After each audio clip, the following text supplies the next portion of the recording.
సాధారణంగా 50 సంవత్సరాల వయసులో అందరూ ఏం చేస్తారు?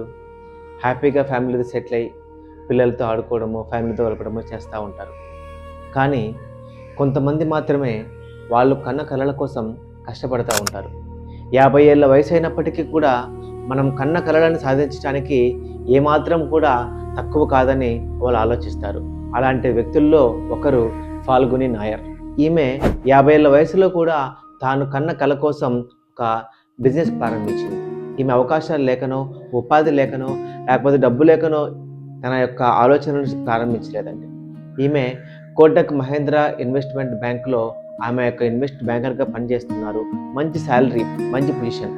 కానీ ఆమెకు మనసులో ఎప్పటి నుంచో ఒక ఆలోచన ఉంది, ఇండియాలో ఆన్లైన్ కాస్మెటిక్స్ బ్రాండ్ని తయారు చేయాలని. 50 ఏళ్ళు అయినప్పటికీ కూడా తాను కన్న కలల కోసం ఆమె నిరంతరం పోరాడుతుంది. చివరికి 50 ఏళ్ళ వయసులో 2012లో ఆమె తన ఉద్యోగాన్ని, తన పొజిషన్ని, మంచి శాలరీని వదిలేసి 2012లో భారతదేశంలో నైకా అనే ఆన్లైన్ కాస్మెటిక్ ప్రోడక్ట్ కంపెనీని ప్రారంభించింది. అయితే ఆ సమయంలో ఇండియాలో అంతగా పెద్ద మార్కెట్ లేదు. జనాలు ఆన్లైన్లో కొనడానికి అంతగా ఇంకా ప్రభావం చూపట్లేదు. కానీ ఆమె నమ్మింది భారతదేశంలో ఈ యొక్క మార్కెటింగ్ చాలా పెద్దగా అవుతుందని.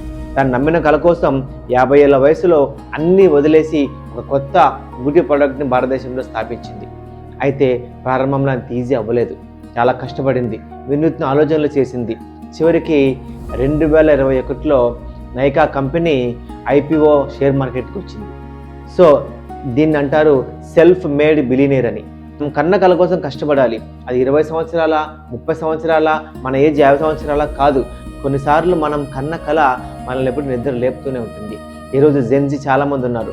అంటే వాళ్ళు ఈ వయసు నుంచే వాళ్ళు నిరుత్సాహపడిపోతూ ఉంటారు, బాధపడిపోతూ ఉంటారు. సో ఫాల్గుని నాయర్ లాంటి గొప్ప వ్యక్తులను ఆదర్శంగా తీసుకుందాం. అంటే కన్న కల కోసం పరితపిద్దాం, తాపత్రయపడదాం, పోరాడదాం. ఆమె ఒక కల కనింది, ఆ కల కోసం కష్టపడింది. 50 ఏళ్ల వయసులో కూడా తన పెద్ద ఉద్యోగాన్ని వదిలేసింది, ఒక కంపెనీని ప్రారంభించింది, ఒక రిస్క్ తీసుకొని ముందుకు వచ్చింది. అంటే ఉద్యోగాన్ని వదిలేమని నేను చెప్పట్లేదు, కానీ మనం కన్న కల కోసం కష్టపడదాం. ఏజ్ చిన్నగుందా, ఏజ్ పెద్దగుందా, ఎంత అయిందో అన్నటువంటి ఆలోచన వద్దు. మనం కన్న కల కోసం రిస్క్ తీసుకుందాం, ముందుకొద్దాం. ప్రపంచంలో మనం కూడా ఒక పేరు లెక్కిద్దాం. Thank you.